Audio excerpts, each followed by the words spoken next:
Tapu, Namaste, Haru Nefer.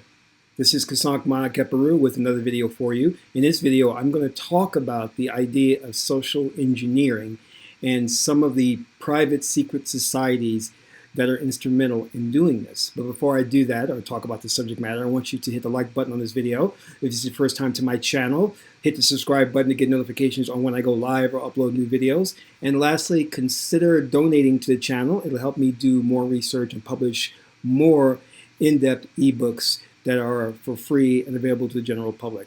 Now, I want to talk about this subject matter, and it's not going to be a long video, but it's going to be a beefy video because I'm going to go into a bit of detail.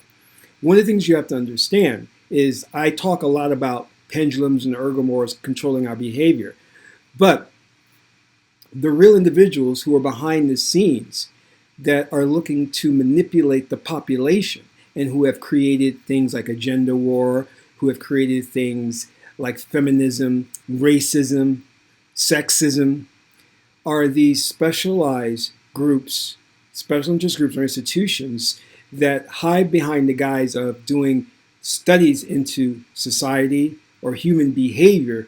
But what they're really doing is, yes, they're studying human behavior for the purpose of being able to manipulate your behavior and to subliminally influence you to move in a certain direction, because what they do is they forecast the direction that the general population or certain demographics are headed to, and then they show how those groups can be easily swayed in the opposite direction that aligns with their agenda. And we don't really look at this and understand that it's part of social engineering, meaning that the way we think presently, the products that we buy, our everyday habits were manufactured and created in a think tank. We think that we have free, independent thought, but we don't.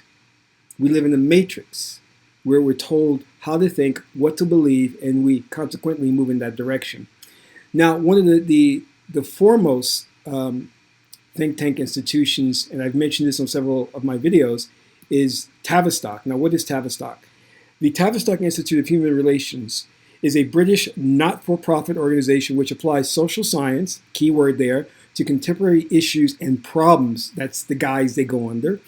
It was initiated in 1946 when it developed from the Tavistock Clinic and was formally established as a separate entity in September of 1947. The Journal of Human Relations is published on behalf of the Tavistock Institute by Sage Publications. Understand the key words that you're reading here. Human relations, okay? Clinic, contemporary issues and problems, social science.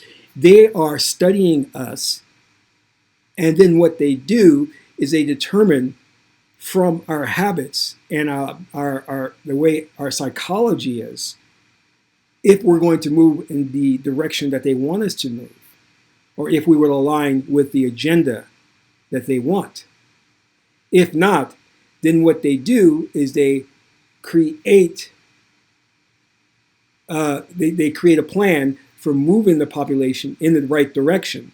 And then they either try to get funding or they will pool their resources and funding into that direction and to get us to act in accordance with what they want.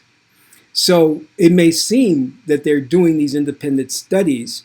What they're really doing is just on a very deep and profound level, understanding human psychology and taking a deep dive and basically splintering that into gender, demographics, race.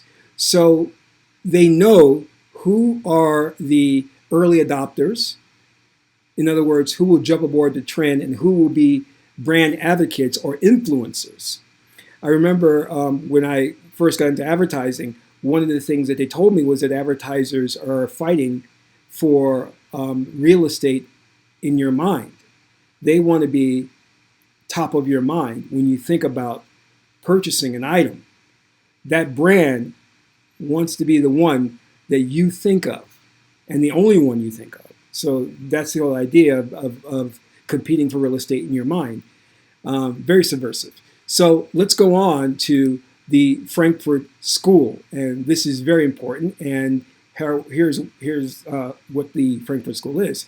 The Frankfurt School group of researchers associated with the Institute for Social Research in Frankfurt, Main, Germany, who applied Marxism to a radical interdisciplinary social theory. The Institute for Social Research was founded by Karl Grunberg in 1923 as an adjunct of the University of Frankfurt. It was the first Marxist-oriented research center affiliated with a major German university. Max Herkenmeyer took over as director in 1930 and recruited many talented theorists, including T.W. Adorno, Erich Fromm, Herbert Marcuse, and Walter Benjamin. The members of the Frankfurt School tried to develop a theory of society that was based on Marxism and Hegelian philosophy. Let me say that again, Hegelian philosophy. For those of you who have watched my videos and studied with me, you know what I have to say about the Hegelian dialectic and Hegelian philosophy. Continuing on, but which also utilized the insights of psychoanalysis, sociology, existential philosophy, and other disciplines. They use basic Marxist concepts to analyze the social relations within capitalist economic systems. This approach, which became known as critical theory, yielded influential critiques of large corporations and monopolies, the role of technology, the industrialization of culture, and the decline of the individual within capitalist society. Fascism and authoritarianism were also prominent subjects of the study. Much of the research was published in the Institute's Journal for Social Research. I can't pronounce the German name. Most of the Institute's scholars were forced to leave Germany after Adolf Hitler's accession to power in 1933, and many found refuge in the United States. Go back and research Operation Paperclip, where many German scientists got sanctuary or asylum here in the United States, and the Vatican was the head of that. Continuing on, the Institute for Social Research thus became affiliated with Columbia University until 1949, when it returned to Frankfurt. In the 1950s, the critical theorists of the Frankfurt School diverged in several intellectual directions. Most of them disavowed orthodox Marxism, though they remained deeply critical of capitalism. Marcuse's critique of what he perceived as capitalism's increasing control of all aspects of social life enjoyed unexpected influence in the 1960s among the younger generation. Jürgen Habermas emerged as the most prominent member of the Frankfurt School in the post-war decades. However, he tried to open critical theory to developments in analytic philosophy and linguistic analysis, structuralism, and hermeneutics. I can't pronounce it properly, but what that is the study of the Bible, the study of the allegories or the stories of the Bible. And it's interesting that that's there because one of the things, well, anyway, let me just go over all of this because this is a mouthful of things here that it's hitting you with. So basically what they're telling you is that the foundation of which is the foundation for the Frankfurt School was based on Marxism, Germans directly out of Nazi Germany, and many of these think tank institutions, such as the Council on Foreign Relations, the Rockefeller Foundation, Tavistock, what you'll find is they have many similar things in common. Not all, but most of them do, which is the connection to Nazi Germany and also to eugenics. And I'm going to jump ahead just a little bit. If you look at Margaret Sanger, who was a pioneer in Planned Parenthood and birth control, was also had relations with Nazis and was an advocate of minority women and abortions. And she aligned herself with the black ministers to preach her idea of Planned Parenthood, which was really eugenics or abortions or whatever you want to say it. But going back to the Frankfurt, so what you're looking at here is this exclusive hierarchy of individuals, left brain, using their so-called disciplines to study human behavior and come up with these theoretical approaches on the direction of society, how society is influenced by capitalism, how society is being influenced by Hegelian philosophy, how societies are being influenced by a myriad of different things. But what I want you to understand is that these studies, which we see have moved from the Frankfurt School to Columbia University, which we now understand most of our modern days universities have been inundated with feminist ideology, so much so that the curriculums have been restructured to tailored more toward women and men. And the universities are now, for minority women, are graduating more minority women than minority men. So this is not by happenstance. This has been designed first and foremost with these special interest groups, and then disseminated through the universities, and next step through mainstream media propaganda such as Hollywood films and the news media. So there's a very subversive hand in all of this. So when they're talking about studying existential philosophy and all these other disciplines, these are basically their limited way of trying to understand what our ancestors thousands of years ago already understood, that we are consciousness. And there's another aspect to us which we call the person. They, people like Freud, Carl Jung, and all these other, and Carl Jung had ties to, of course, even though he was into archetypes and a little bit of New Age esoteric, he had ties to the Nazis. So, and many say he was a white supremacist or a sympathizer. So what you're seeing here is that they're using their left brain to try and understand consciousness, who we truly are, but also the only way they understand how to study it is through their persona, the id, the ego, and the superego. That which is conditioned, that which we become through the physical experience in this fourth dimensional plane. They have no way of understanding non-concrete things in terms of metaphysical properties such as consciousness.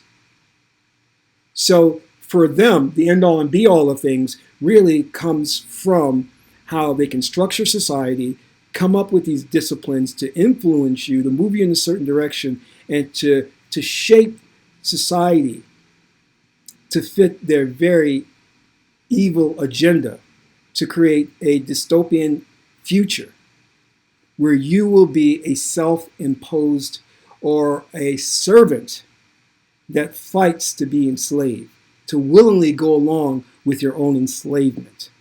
It's not going to be, as George Orwell predicted in his book 1984, it's more going to be what August Huxley talked about in his book, A Brave New World, where it's about mind control and where you will be a willing participant in your own slavery and through mind manipulation. And we're seeing the population headed in that direction already. And what I want you to understand is that we had a very advanced science in Kemet, a very good understanding of the makeup of the spirit, of the physical body, and we categorize that in the Port Neteru, or the company of the gods, or the tree of life. When you study that, you will get a deep understanding of not only the physical, but the metaphysical, as above, so below. Unfortunately, though these men may seem educated, they may seem multidisciplinary, of studying multiple disciplines, is what I'm trying to say. They have their roots in left brain segregated thought process, where they're functioning only out of the mammalian and the reptilian brain. Consequently, what does that mean? That means their perspective is very concrete, very limited, very racist, very segregative. And that is dangerous. That is dangerous because it does not have a concept of oneness or the whole.